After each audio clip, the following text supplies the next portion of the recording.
to Secrets of a Sugar Daddy. Here's your host, Marcus. Hey, welcome back. I'm Marcus. And I'm Amy. And we are here again at Secrets of a Sugar Daddy. Hey, if you haven't gone to our website yet, please do, secretsofasugardaddy.com. We want to get your feedback. We want to hear your comments. They're starting to come in, and we're going to address those on future shows and read some stories and hopefully have some new guests out of this. So pretty excited. Exciting stuff. The podcast is live, and we are off and running, and we've got a bunch of episodes planned for you guys. So stick with us. But today's episode, we're going to continue a little bit on the last episode and talk, kind of expand on profiles. Yes. Where do we go once we message each other? Yes, that's a good one. And I'm going to give you kind of a little teaser too, so you'll stick around to the end of the show. We're going to be talking about first dates and how to discuss some arrangement terms. We are also going to discuss, or I'm going to reveal, one of the biggest scams ever pulled on myself. And probably a lot of other people. And she got a few people. Yeah. So we're going to talk about that in the end. I'm going to reveal how that happened and how I felt very, very stupid, but it was such a good one. I mean, it's a good story. Kudos to her because she pulled it off. Yeah, she did. Anyway, okay, let's get going. into setting up the first date. That's right. Okay, so you've met your match and you've started messaging one another. Now, what, Marcus, is appropriate? Like, what would you say to a girl to initiate that? You're looking for, at some point you need to discuss whether your terms you're on the same page as far as, the wants and needs, what's considered quote unquote beneficial. Yeah, a lot of females, I don't know what to call you guys, ladies, females, Ladies. girls, women, there's so many Ladies. so many options here, but we'll call you ladies. So a lot of the ladies are conflicted on even how to discuss going forward from the messages because, first of all, they're on the site for a reason. Yes. Everyone is for a reason. And that reason is well known, that basically they're looking for financial help. Yeah. So do you discuss that in the beginning while you're messaging, or do you discuss that in person, or when do you discuss that? What's your comfort level? My comfort level, let's see here. I would say, one, I'm really bad at it. I'm just not, it's awkward for me, as I'm sure it is for a lot of other people. There's some girls that are just like, hey, this is it. I would say for me, it just kind of depends. Like, I actually like people who talk about, within probably the first couple of days, like talk about, things that they like to do, what they're hoping to find. Usually the gentleman will kind of talk about that.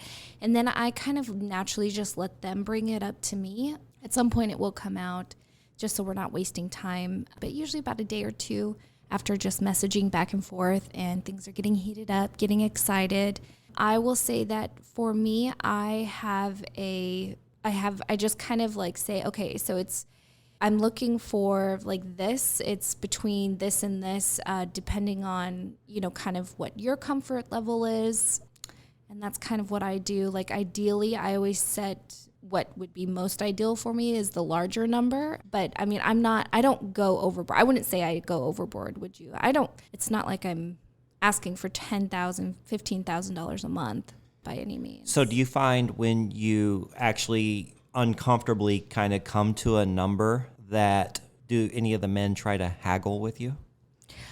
I would say my numbers are pretty low because I have like a regular job. So I work, And you're just looking for some supplemental income to pay tuition and like I'm not things. looking for, to buy, This isn't your life, like this isn't what you do for a living, which I do find a lot of girls do. Oh, there's so many. And you know what? Props to them. Like, good for you. I definitely don't think there's anything wrong with that. That's their prerogative. It's just not for me. Like, I also realize that as you do get older, it gets harder. And I'm aware of that. I'm aware that it's not going to be cupcakes and butterflies all the time. We eventually age. Yes, we do. So... But you don't, when somebody's messaging you and they kind of ask you, hi, Amy, what are you looking for? What kind of allowance are you looking for? How do you respond to that question? So I usually say, well, I honestly, probably 99.9% of the time, I say, well, I'm not really looking for somebody that wants to hang out with me every single day. I've done that before. And I mean, yes, then I was getting probably 10 to 15,000 a month. And I was basically, that's all I did every single day. And that was really exhausting. It was a really amazing experience. And I enjoyed every second of that person. We had so much fun. We became really close friends. He was just a wonderful human being. And, but like, I definitely saw myself not being able to moving forward in a direction that I had originally intended. And I kind of was losing a little bit of my own identity, because it was kind of just my whole life was revolved around him, and he already had a wife. So I was not really looking for but we really enjoyed our time together. So I guess going back to your question, yeah, I just kind of say, oh, I'm looking for X and, a minimum of X depending on, how many, how often you're wanting to meet. Like if it's one time, are you wanting to meet one time a week, 2 times a week, 3?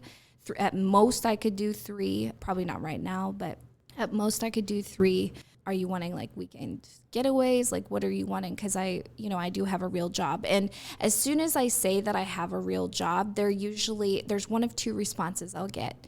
I'll get somebody that's like, oh, well, so you're not very flexible. And it's like, well, no, I can be flexible. It's just what's your flexibility? This is kind of for you, not necessarily for me.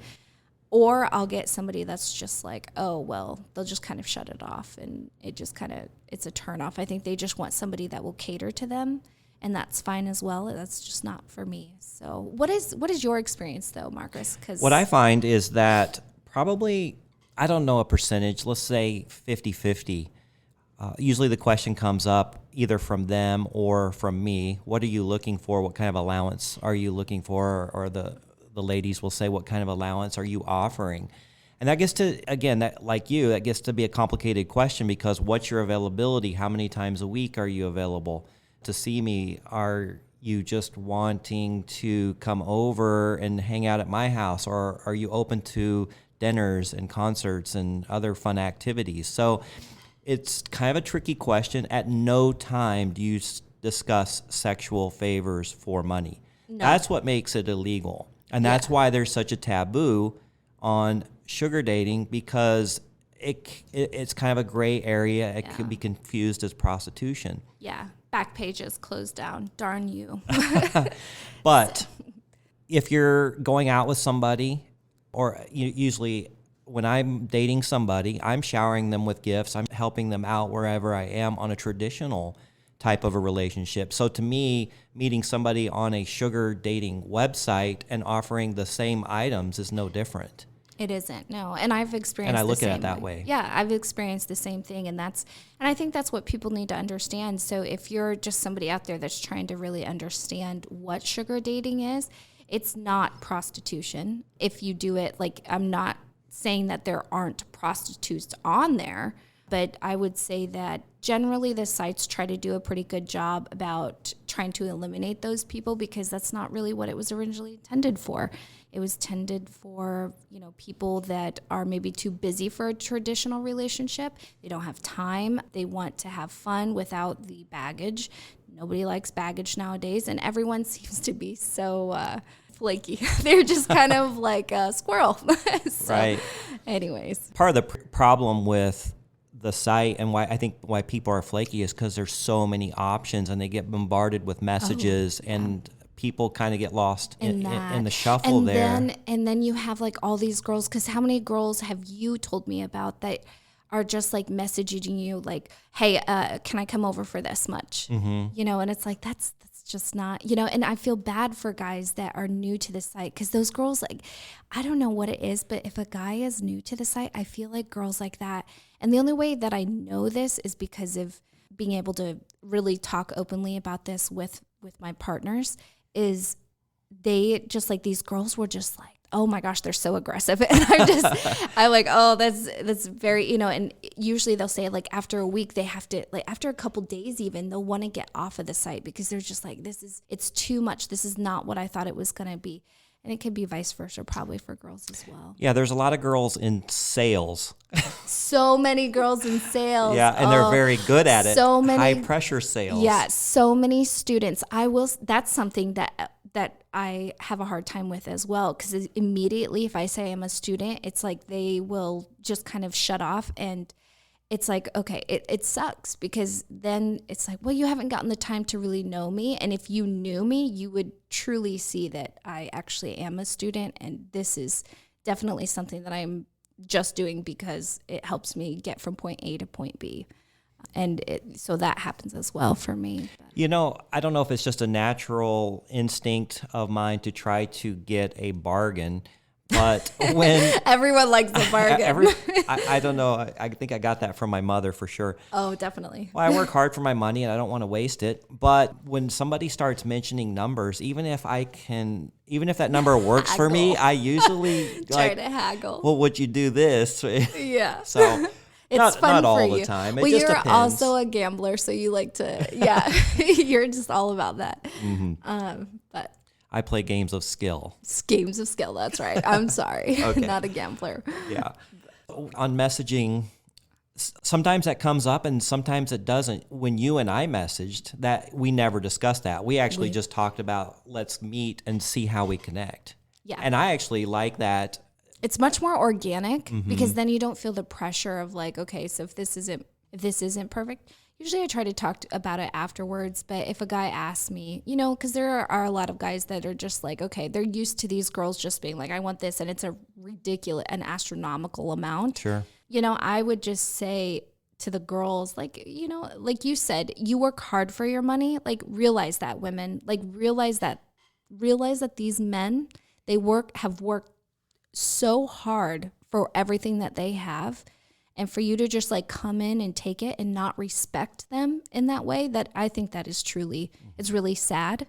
And I think that they need to be more aware of that and more, just more conscious of that. Like, really think about that. You wouldn't want somebody just coming in and taking $1,000 from you, ladies, I'm talking to the ladies, you wouldn't want somebody doing that. So it's, without anything, or somebody not being present with them and not really caring. So.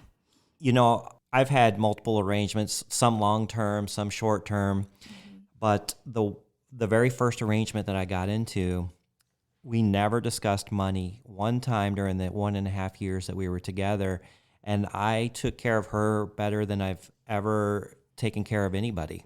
She had a lot of needs, and I found myself, I took care of her rent, and then I took care of her car payment, and then I actually found some outstanding tickets that she had so she could get her driver's license back. Oh, wow. I went and paid those off, but she was absolutely a sweetheart and never asked me to do any of that. Yeah.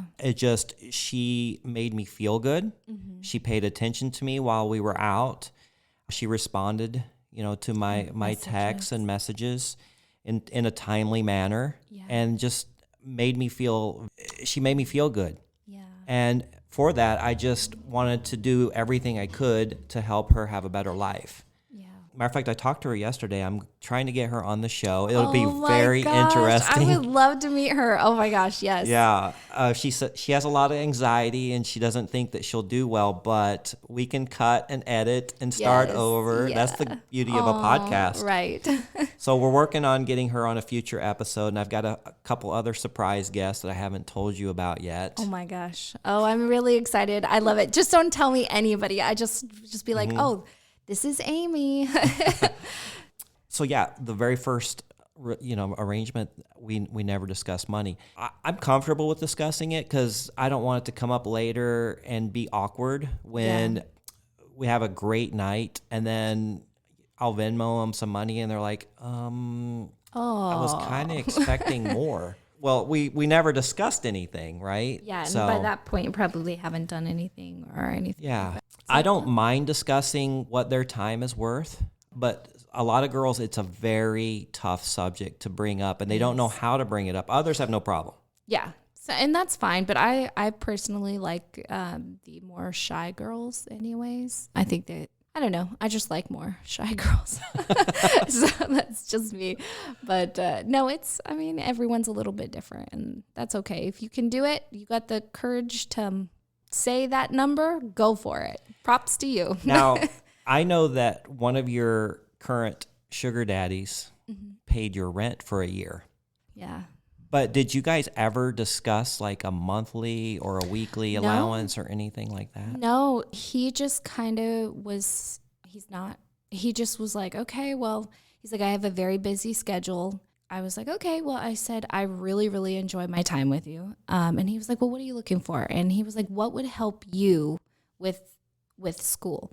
And I said, well, you know, like ideally it would be this, like it would really help if you could help me with my tuition. And he was like, okay, well, how does this sound? And I'm like, absolutely, like, that's fine, you know? So he offered an amount. Yes. Yeah, he did. And I would say the majority of the time the people that I'm with do. Now, since I've moved out here, I would say I've had to bring it up a little bit more, but he was definitely, he's not from the area. So he was just like, okay, well, how does this sound? And I was like, that's perfect for me, whatever. I'm fine with that. We just kind of started spending more and more time together. We always have a good time, always laughing. Just, it ends up, you know, he'll be like, oh, well, I can only hang out for like 2 hours. And 6 hours later, we're still out and about doing a bunch of fun stuff. So like school kind of started getting, you know, my Pell Grants, and then my grades are just amazing because I'm able to focus because I'm doing this. And because of my job, like in the hours that I work there, I'm really able to focus on school, and my grades are just really amazing. So my scholarships are starting to come through, and that really helps. So he was like, well, how do you feel about this? How do you feel about me like helping you with rent? Would you like a place of your own? And I was like, yes, absolutely. Because before you were living with roommates. Yes, I had roommates, and so nobody would ever go over there. That was just kind of weird. So, but hi, this is my sugar. How do you introduce this gentleman that's 30 years older than you? Yeah. This is my amazing guy that I've been telling you all about. Surprise, he's 30. Yeah, he's 30 years plus years to my 30-year senior. So it just was. So he actually was just like, well, how do you feel about having a place of your own? He was like, then, you know, I could come over and we could just kind of, you know, you could have, for once in your life, you could have a place that was actually yours. And this was the first time you've ever had a place of your own. This is the first time I've ever owned furniture. Yeah. So I've always had roommates. I've always had roommates, and I've traveled. So I've traveled extensively, like with my previous career, you know, before everything shut down. I don't know, the government just said that's enough. It's stopped. Everything stopped, came to a halt. I was living in hotels. I was 1 to 3 to 6 months I was moving. I was in a different state. Now, the reason is because you were in type business, which was taking you everywhere. Yeah. That's a nomad lifestyle right there. Yeah. And I loved it, and I miss it. So this is the longest I've ever lived somewhere. Been really amazing, but it just kind of, you know, he gave me something that I was not expecting. I tell you what, it's been amazing.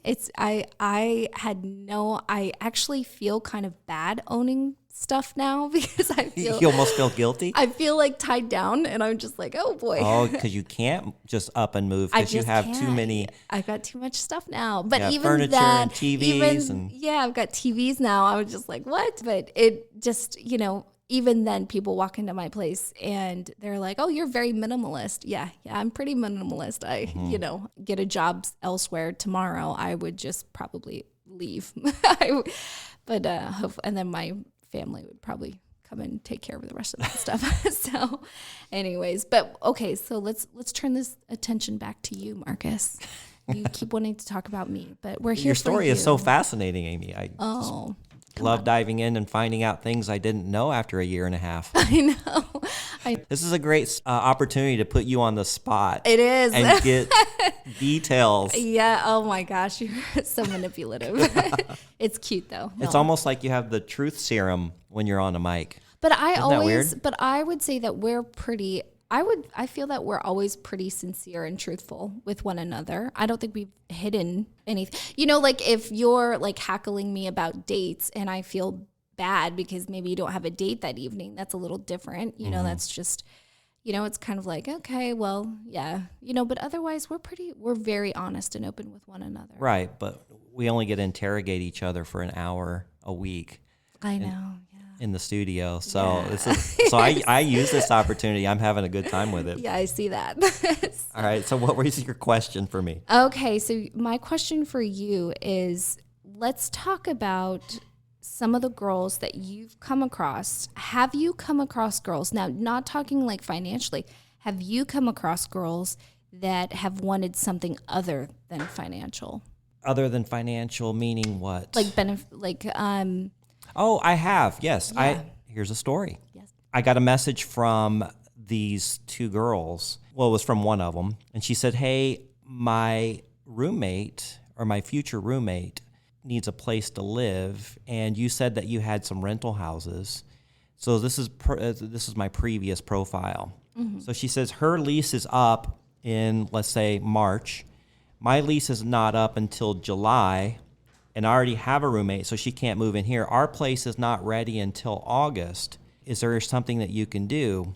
So we met at a coffee shop, had a few drinks, actually. It was, had some mimosas. It wasn't a coffee shop, it was a breakfast place. Mm-hmm. So her and her roommate show up, and they're both really hot. No. They're like, so you said you have rentals. What do you have? I go, well, actually, I live in a 4-bedroom house all by myself. And they're like, oh, my God, can she move in? And I'll tell you what, you guys can do whatever you want, anytime you want, in lieu of rent. So for me, that was very intriguing. Like, that was very, like, you all of say a sudden yes? my mind started going crazy. Of course, yeah, I know how your mind works. Yeah. It's dirty.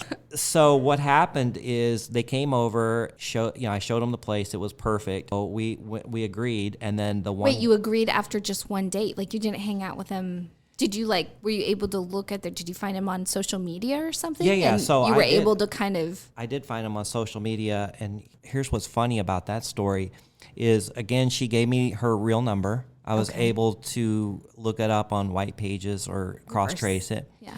Then here's a little tip. I like to punch their names into, like, the justice court system and the criminal court system, and there is a reason why. Oh, is that another story? Well, it's going to kind of evolve into this story.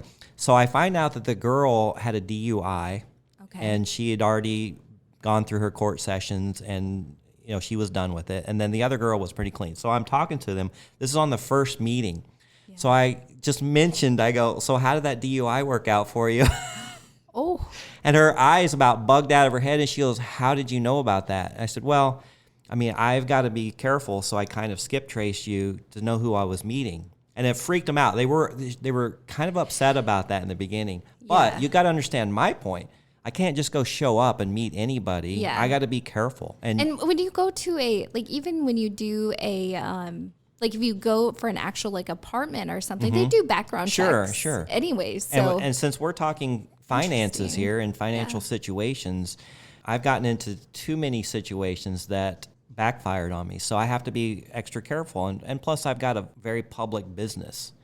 That's another reason I don't give out my phone number, is because I'm easily cross-referenced and skip-traced myself, where they could find out where I live, what my business name is, and so on. And if somebody got really sideways, they could do a lot of damage. So I've got to make sure. And that's my living. That's how I pay my bills and how I support my sugar baby. So anyway, it wasn't that bad. They were just asking me how I knew that, and I told them a little bit of the background. So that kind of bothered them a little bit, but not enough to kill the situation. Yeah. So anyway, well, we all became friends, and they came over.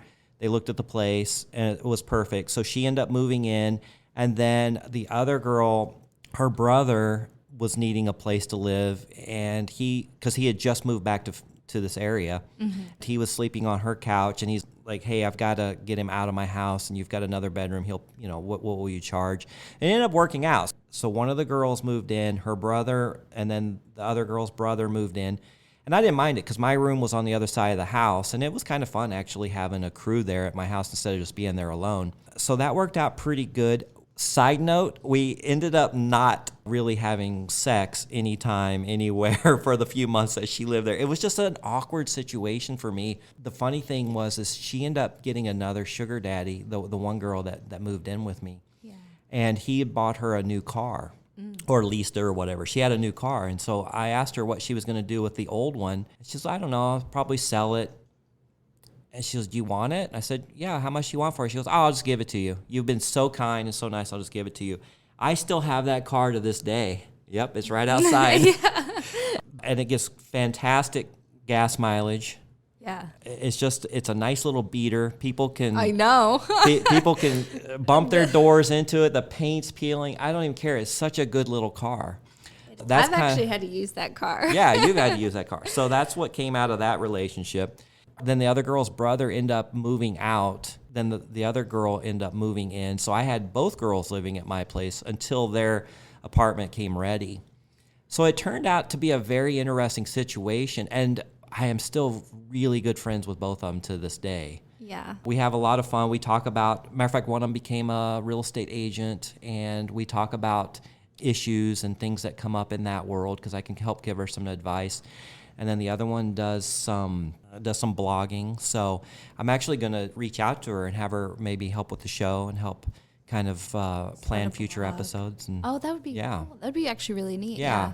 And I want to have her as a guest, too, because she's got a lot of great stories of the people that she's met on the site and some of the experiences and opportunities that have been afforded to her. So. Oh, yeah. Yeah, I can only imagine. That's what I love about meeting, like, your ladies that you bring over and stuff and that I get to that you introduce me to. The funny thing about that is the majority of them don't really know. They don't get that vibe from me. Or I don't know what you tell them, but some of them have been pretty uncomfortable, and other ones, after just a couple minutes, it's kind of nice that they're just kind of like, oh, well.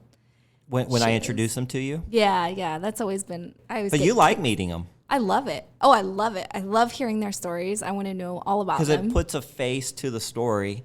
To the person, yeah. Because you are always, like, you have the most amazing dates. Like, literally, it's absolutely crazy, the people that you run across. Compared to who? See, I don't know who to compare that to. I think I have some fun and crazy stories to tell and experiences, but I don't know who to compare that to.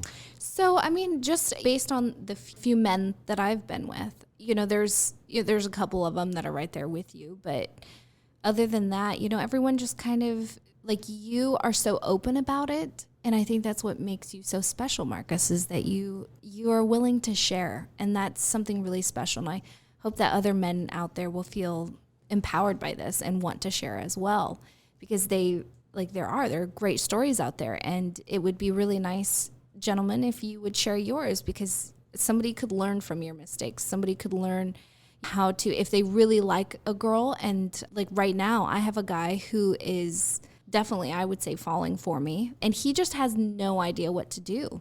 Like, he really doesn't. He has no clue what to do. It's okay. I enjoy that. I enjoy his, his innocence. You're grinning from ear to ear. Yeah, it's just adorable. It's really cute. And he tries his hardest, but by golly, he just doesn't seem to quite get it sometimes. So now, it's funny. Which one is this? I'm not going to, obviously I have to be very careful. It's pretty new. We've been talking for a while. He kind of fell off the boat for a while, and then he just kind of popped back up. And I think he was just not really in a place in life where he was ready for, I think he liked me and he thought he might like me, but I don't know if he was intimidated by me. I'm not sure I'm not sure what that was. We haven't really dived into that, but now it's like he talks to me all the time. And so we haven't talked about anything. We haven't done anything like along those lines, but he just, I don't know. I'm hoping it's not just like a fantasy for him and he's just not wanting to like text back and forth. Have you physically met him? I have, yeah. Okay. Yeah, he's younger. He's a younger sugar daddy. You don't find many of those. You don't. No. In fact, when I met him, I had no idea that he was as old as he said he was. Yeah, he was really cool. It was really neat. It was a lot of fun. I You know, don't it's it was funny, and interesting. a lot of profiles of the women, they specifically say no men under 40 Yes. or no men under a certain age. I cannot stand men my own age. I think we've talked about this in a few last episodes, right? And you're the same way with women your age. Well, I'm open to it, but my search doesn't go there. If somebody messages me, I'll Right. definitely take a look. Now you've been on, and I think we covered this a little bit on the last episode. You just went on a couple of dates, not from this site, but from Mm-hmm. a different one, and you didn't like it. No, I didn't. Yeah. But I could have. Yeah. I could have. I think that you enjoy younger women. You have such a young, like, I feel very old compared to you. I would definitely say I'm an older soul compared to you are, but you are so vibrant and just like outgoing. And that's great, but I'm just a little bit more reserved and laid back, and that's Yeah, and I don't know if that was from my 16-year marriage. We did a lot, but I felt a little trapped, a little cooped up. Yeah. And so maybe I'm living my midlife crisis. I didn't buy the Corvette. I kind of wish I would have had one because those new ones are beautiful. They are. But I think I'm more spending my time and finances on Experiences. and living my youth again. Yes, yeah. And there's nothing wrong with that at all. So getting to that, let's talk about, I really want to get into this because you teased it at the very beginning. Let's start with this lady or somebody that has very quickly, you met, now did you guys discuss anything? Like, walk us through this story. Are you talking about the scam that I teased in the beginning? Yeah. Oh, so we're going to get there now, huh? Yeah. Okay, well, it's probably time. I've talked about it in previous episodes, so here it is. I messaged this woman. There's lots of beautiful, beautiful women profiles on there, and you just never know who's going to respond. So anyway, she responded and says, hey, I work in medical, I work in downtown. Let's meet for a drink on Tuesday. Are you available then? I'm like, sure. And that's pretty much how the conversation went. We met fairly quickly. I get to this place. It's a very high-end steakhouse with a bar.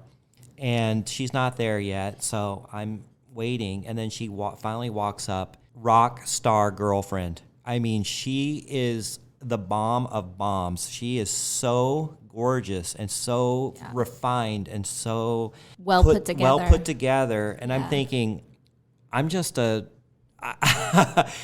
working guy. I was probably at the dump about an hour earlier getting rid of trash. So I felt a little bit intimidated, but I'd been on enough days to know that I could hold my own and take the conversation wherever it needed to go.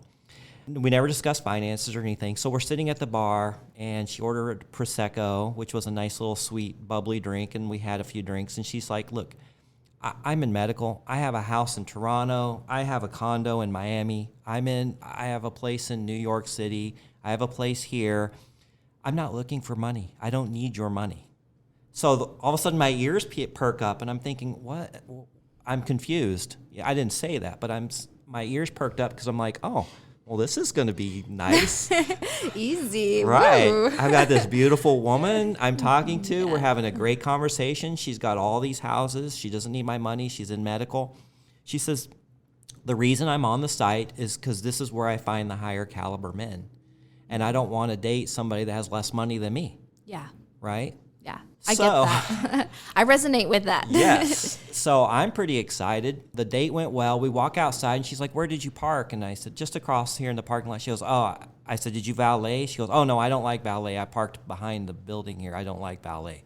So that was kind of a red flag to me. Did you know it was a red flag at the time? I didn't know it was a red flag, but it was something that was confusing to me. Like, okay, you're so well put together. You would be the first person that would use valet, I would think.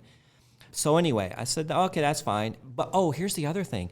I have kind of a specialty vehicle, and she knew everything about it. She could talk cars with the best of them. Mm-hmm. Like, her knowledge was beyond what I was expecting from normal conversations that we have with people from the site. That was it. And she left, and I left, and then we were texting back and forth, just small texts here or there. And I said, well, hey, I'd love to see you again. She goes, yeah, I'm pretty busy, but what about this Sunday? I said, yeah, I'm free. She goes, I tell you what, I don't want, like I said, I'm not looking for anything financial from you. but it's my birthday, so why don't you meet me at the mall and we'll go shopping and maybe just buy me a little gift or something. I thought, and then she said, and then we can go back to my place and order some Japanese or whatever kind of food you like and just have some fun. Oh my goodness. This is perfect for me. Yeah. And so she texted me a couple more times just confirming. So when I met her at the mall, she walks up, again, stunning. Yeah. Okay, this is a high fashion mall in a very wealthy part of town, and people were literally stopping and looking at her. She was so beautiful. Yeah. So of course my heart just And I've seen pictures of her. She is, whatever. wow. Yeah, I'm melted. Like whatever she says, I'm a little puppet. I'm doing right. Yeah. So right when she walks up, she gives me a hug and a kiss, and she texts me, and so I hear my text go off. So we're starting to walk, and she goes, "Is there a Neiman Marcus here?" I'm like, "Oh boy, yeah, it's right at the end of the mall." Start walking down there. She goes, "Now I sent you my address. Did you get the text?" And I did, and I said, "Yeah, I got it." And she goes, "Yeah, that's my condo here up in north part of town." It's like, great. So anyway, we go to Neiman Marcus, and she's walking around, and she's like, "So do you like Japanese food? I can go ahead and get it ordered." You know, I was like, "Oh, that sounds great." She goes, "Now, did you bring your swimsuit, or are you going to swim naked in the pool?" Whoa. And she goes, I have a private pool. It doesn't matter to me, whatever." I said, "Well, I didn't bring my swimsuit, but we'll figure it out." So anyway, she's just flirting, and Yeah. we go to the Neiman Marcus store, and then she walks into the Chanel bag area. I don't know anything about fashion. I'm not sure how much Chanel purses are. So she walks into this little kind of area looking at these Chanel bags. She is speaking a lingo that I am unfamiliar with. Like it's almost like a foreign language, and they're going back and forth. This is fashion language. Yeah. Do you have this kind with this strap, blah, blah, blah. I am completely lost. And so he's looking, and he's like, "Well, I have a certain model that's similar, but I don't have that exact one." She goes, "Oh, I really wanted that one. Well, let me see this one." So he hands her a bag, and she goes, "How much is this?" He's like, "Oh, it's $4,400. And she's like, "Well, I really like it, but I wanted the other one." And I'm listening to these prices going, here's the problem. I had just paid off one of my really big credit cards. I'd sold some property or whatever, and I just paid off some credit cards, and I had the room, but I'm just thinking, I don't want to spend $5,000 on somebody. After just one date. I've never. Yeah, this is basically our first date. I mean, we Oh, had a yeah, yeah, meeting. yeah. That's we right, a just kind of meeting. met, but this Yeah. was our first real date. So Right. fortunately, she didn't find the bag that she wanted. So she was a little disappointed, and Thank God. we're walking. Oh, Oh my gosh. Thank God. It gets worse. So now we're walking down to Nordstrom. She sees this jewelry store. It's a high-end jewelry store on the way there with some designer I'd never heard of. I'm familiar with him now. So we walk. She goes, "Oh, let's walk in there. I'm going to see if they have the new blah, blah, blah collection of jewelry." And again, she's speaking a language I'm unfamiliar with. So we go in there, and she's talking to the sales girl, talking to them about his collection and what's coming out and this and what's... I'm sitting there just wondering what I just got myself into.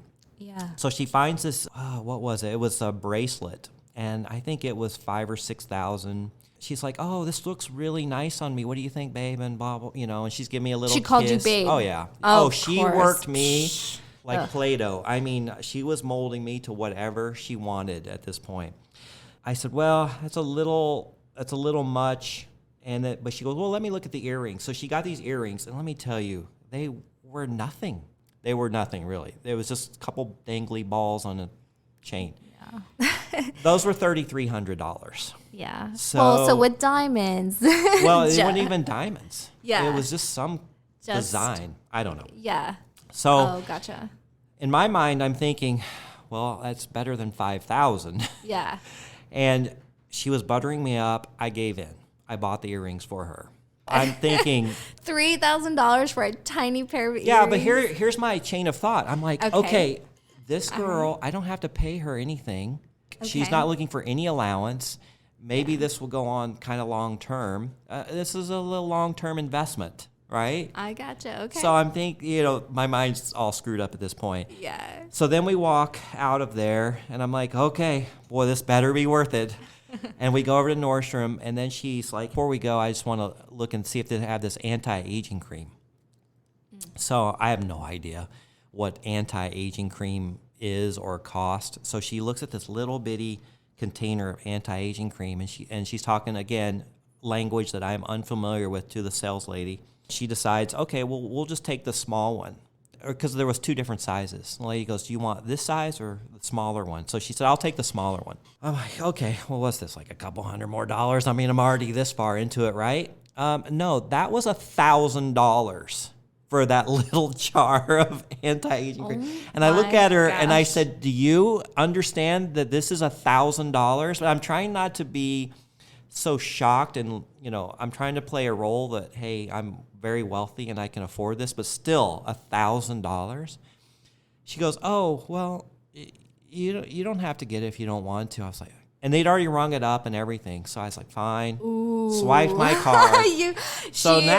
She had it up at the register. She knew it. My gosh. So now I'm into her for almost $5,000. Oh my! And I'm thinking, wow, I cannot believe I just let myself do this. But she comes over, gives me the sweetest kiss, and I am beaming. Like, I am walking around with the hottest woman you might have ever seen. Like, she literally could be, a rock star girlfriend. I mean, or whoever's girlfriend. Supermodel, yeah. Absolutely just stunning. And like I said, people, even at Nordstrom, people were stopping and looking because she was so well dressed, so put together, so elegant. And you said she was wearing like a tight dress. What was she wearing?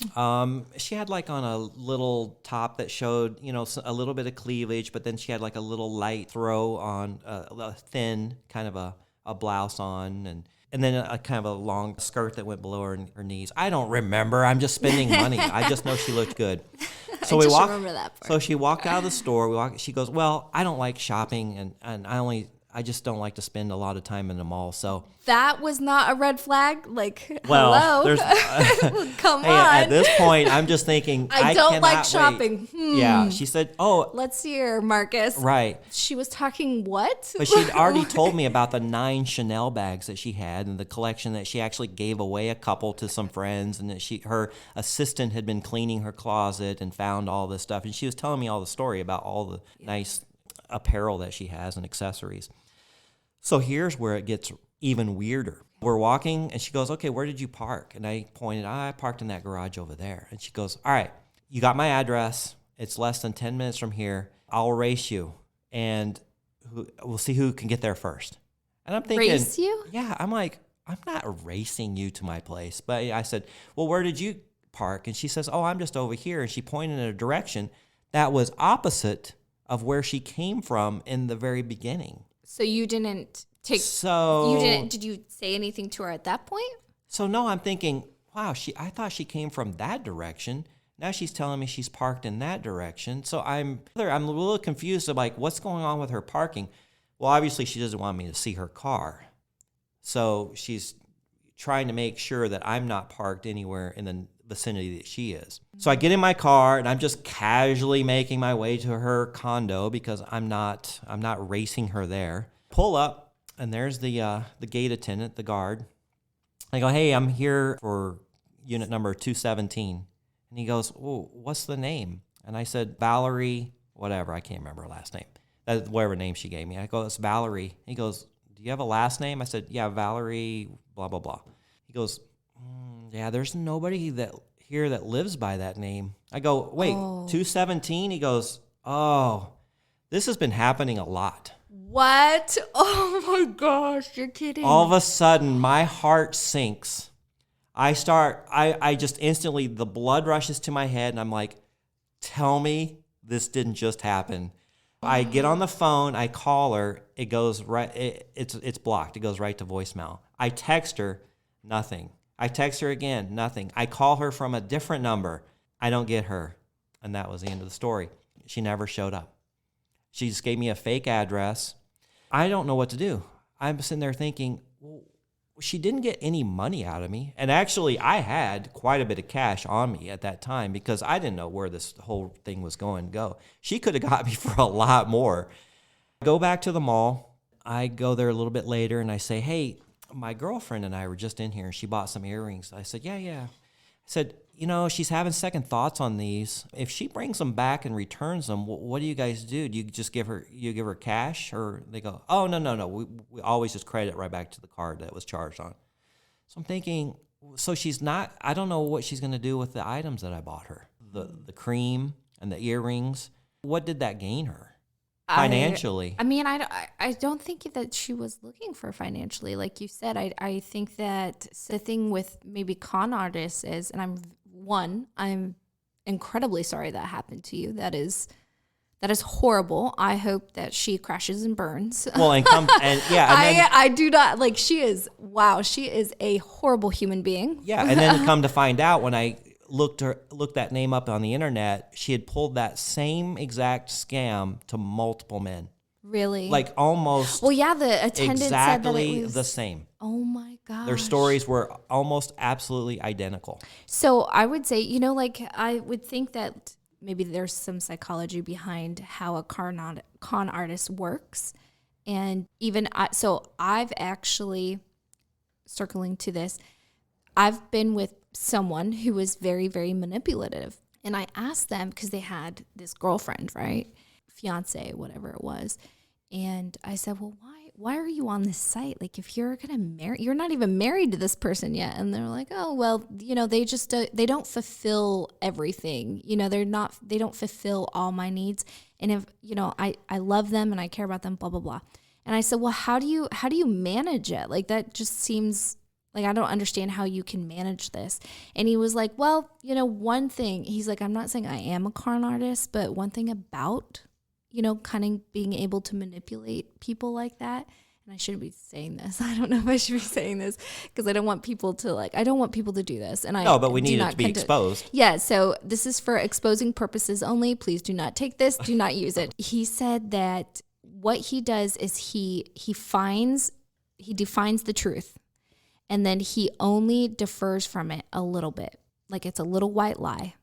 And it's a very easy little white lie. So he stays within that realm or within that general direction. And he just tweaks things here and there. And then he keeps repeating that over and over and over again. And that's how he does it. And it's just practice. Like, so he says the same thing every time to every single person.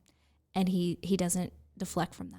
So what is he scamming or conning, or what's his angle? I would say his angle was, I mean, he wanted a sugar baby, but he didn't want it to be a serious relationship, yet he would like treat it like a relationship. I don't know. It was like weird.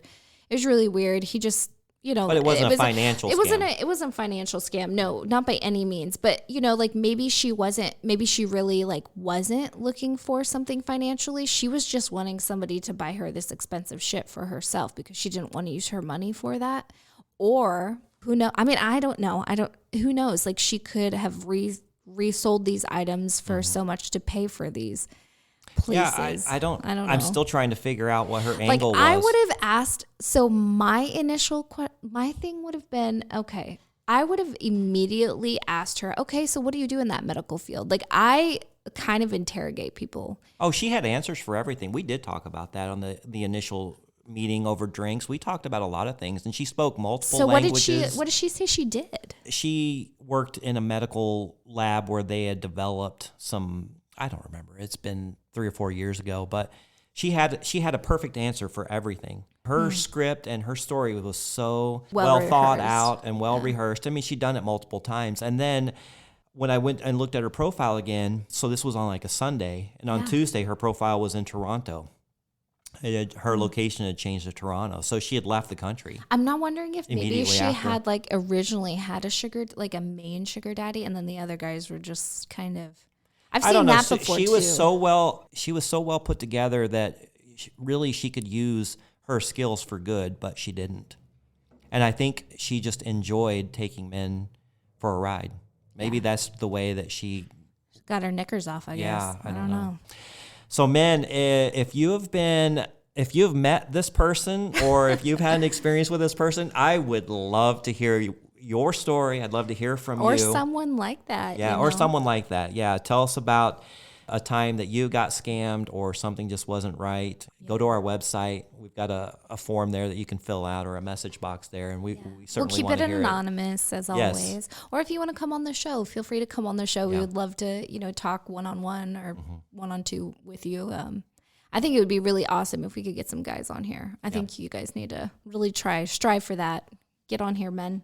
Well, hey, thanks, Amy, for joining me again for another fun episode on sugar dating. Thank you, I always Marcus. appreciate your insight and your stories, and we've got more coming. So, Yes. Love yours as well. You're in a crazy world. So, you know, it can be crazy, it can be rewarding, but would I do it any different? I don't think so. no, you love it too much. Yeah, it's a lot of fun. All right, until next episode, we'll see you later. Okay, bye, guys. Bye-bye. Thanks for joining us. If you'd like to connect or even be on the show, we'd love to hear from you at secretsofasugardaddy.com.